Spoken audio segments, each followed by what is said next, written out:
اعوذ باللہ من الشیطان الرجیم بسم اللہ الرحمن الرحیم عزیز طلبہ و طالبات السلام علیکم ورحمۃ اللہ۔ یہ اردو کی 5ویں جماعت کی کتاب ہے اور عنوان ہے انصاف۔ اپنے پچھلے سبق کو آگے بڑھاتے ہوئے بچوں، اب تک ہم نے یہ پڑھا کہ حضور صلی اللہ علیہ وسلم کے آنے سے پہلے عرب کی کیا حالت تھی، کہ عرب کی بہت خراب حالت تھی، بہت بری حالت تھی۔ ہر طرف جہالت اور گمراہی کا چرچ عام تھا۔ جو امیر لوگ تھے وہ غریب اور بے کس لوگوں پر ہر طرح کے ظلم کرتے تھے اور خود ان کے جی میں جو آتا تھا کرتے تھے۔ لیکن جب حضرت محمد صلی اللہ علیہ وسلم کو اللہ نے نبی بنا کر عرب کی سرزمین پر بھیجا تو سب کچھ بدل گیا۔ انہوں نے اس اونچ نیچ کے فرق کو ایک دم ختم کر دیا۔ اب آج کا سبق، ایک مرتبہ آپ صلی اللہ علیہ وسلم کے سامنے بڑے گھرانے کی ایک خاتون کا معاملہ پیش ہوا۔ اس خاتون پر چوری کا جرم ثابت ہوا تھا۔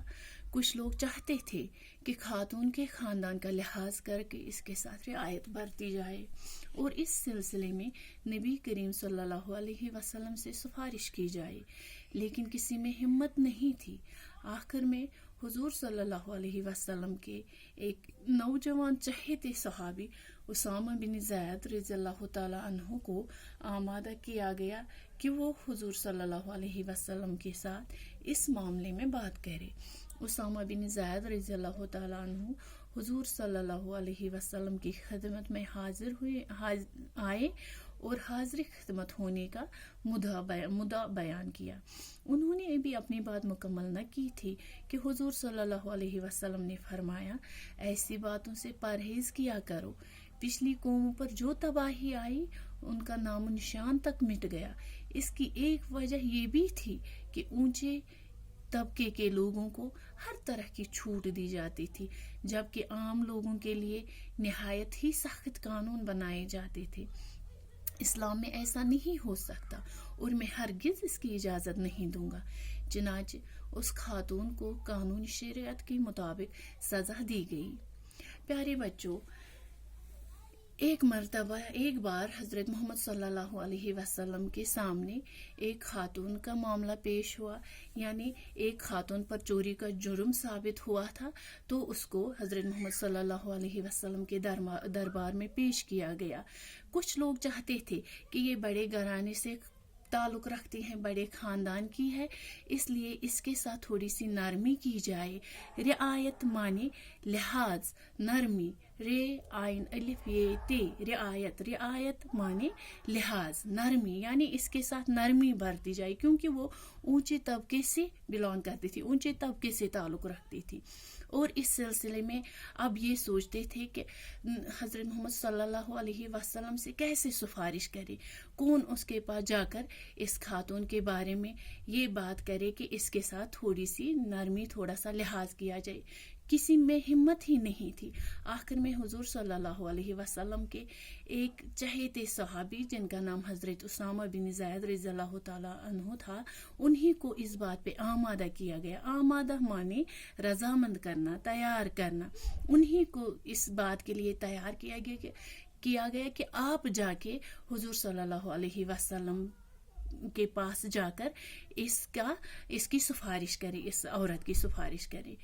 جب وہ حضور صلی اللہ علیہ وسلم کے پاس گئے اور ان سے یہ سارا معاملہ ان کے سامنے پیش کیا تو اور حاضر خدمت ہونے کا مدعا بیان کیا۔ مدعا مانے مقصد، جب اپنے پیش ہونے کا، اپنی حاضر خدمت ہونے کا مقصد بیان کیا تو حضور، اور ابھی انہوں نے اپنی بات مکمل ہی نہیں کی تھی کہ حضور صلی اللہ علیہ وسلم نے وہاں سے بتایا کہ ایسی باتوں سے پرہیز کرو، یعنی اونچے طبقے کے لوگوں کی سفارش نہ کیا کرو، کیونکہ پچھلی قوموں میں یہی ایک وجہ تھی کہ ان کا نام و نشان تک مٹ گیا، یعنی ان قوموں میں اونچے طبقے کے لوگوں کے ساتھ رعایت کی جاتی تھی، اور جو سخت قانون تھے وہ کن کے لیے تھے؟ بیچارے غریب، لاچار اور نادار لوگوں کے لیے، جبکہ اسلام میں اس کی ہرگز اجازت نہیں ہے۔ اور حضور صلی اللہ علیہ وسلم نے اس بات کی بالکل بھی اجازت نہیں دی. کہا کہ میں اس کی اجازت ہرگز نہیں دوں گا کیونکہ اسلام میں یہ ناجائز ہے. اور اس خاتون کو پھر شریعت کے مطابق سزا دی گئی، یعنی جو ہمارے مذہب نے جو قانون لاگو کیا تھا اسی کے مطابق اس کو بھی سزا دی گئی. اسی طرح کا ایک واقعہ جنگ بدر میں بھی پیش آیا. اس جنگ میں مسلمانوں کو فتح نصیب ہوئی. مکہ کے بہت سے کفار مارے گئے اور بہت سے قیدی بنا لیے گئے. جنگ بدر میں چونکہ آپ لوگ بھی جانتے ہوں گے، آپ نے سنا ہوگا، مسلمانوں کو فتح نصیب ہوئی، فتح ملی، یعنی مسلمان کامیاب ہو گئے اور اس میں بہت سارے کافر لوگوں کو گرفتار کر لیا گیا، قیدی بنا لیا گیا. قیدیوں میں حضرت محمد صلی اللہ علیہ وسلم کے چچا حضرت عباس رضی اللہ تعالی عنہ بھی شامل تھے. وہ جو قیدی تھے، گرفتار کر لیے گئے تھے جو کفار، ان میں سے ایک بندہ حضرت محمد صلی اللہ علیہ وسلم کا چچا تھا جن کا نام حضرت عباس رضی اللہ تعالی عنہ تھا. لیکن انہوں نے اس وقت تک اسلام قبول نہیں کیا تھا. دوسرے قیدیوں کی طرح انہیں بھی رسی سے باندھ دیا گیا تھا.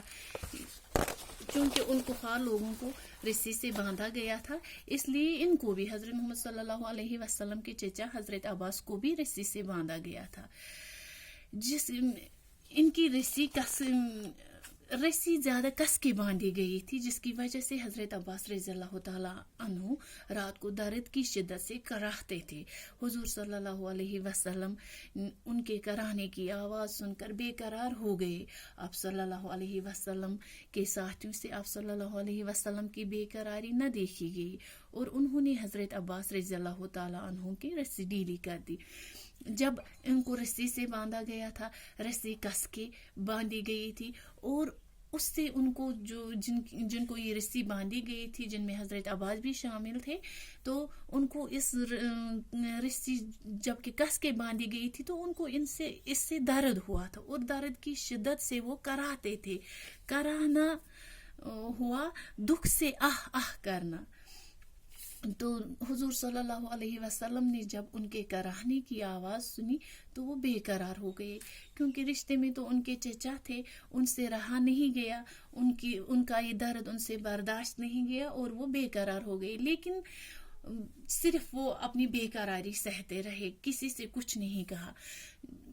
لیکن آپ صلی اللہ علیہ وسلم کے ساتھیوں سے، ان صحابیوں سے جو ان کے ساتھ تھے، ان سے اپنے آقا حضرت محمد صلی اللہ علیہ وسلم کی بے قراری نہیں دیکھی گئی اور انہوں نے حضرت عباس رضی اللہ تعالی عنہ کی یہ رسی ڈھیلی کر دی.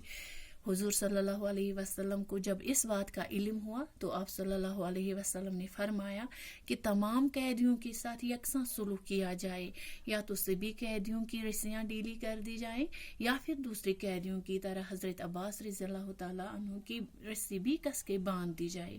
آپ صلی اللہ علیہ وسلم کے ساتھیوں نے سارے قیدیوں کی رسیاں ڈھیلی کر دی. یہ تھا ہمارے پیارے نبی صلی اللہ علیہ وسلم کا انصاف کرنے کا طریقہ. جب حضرت محمد صلی اللہ علیہ وسلم کو یہ علم ہوا اس بات کا، جب ان کو پتہ چلا کہ حضرت عباس رضی اللہ تعالیٰ عنہ کی رسی ڈھیلی کر دی گئی، تو انہوں نے اپنے ساتھیوں سے کہا، صحابیوں سے کہا کہ یا تو سبھی قیدیوں کی رسیاں ڈھیلی کر دی جائیں. جب حضرت عباس کی رسی ڈھیلی کر دی گئی تو سبھی قیدیوں کی رسیاں ڈھیلی کر دو، یا پھر دوسری قیدیوں کی طرح حضرت عباس کی رسی بھی کس کے باندھ دی جائے، کیونکہ ان کے حضرت عباس کے درد کی وجہ سے ان کو بے قراری ہوئی تھی.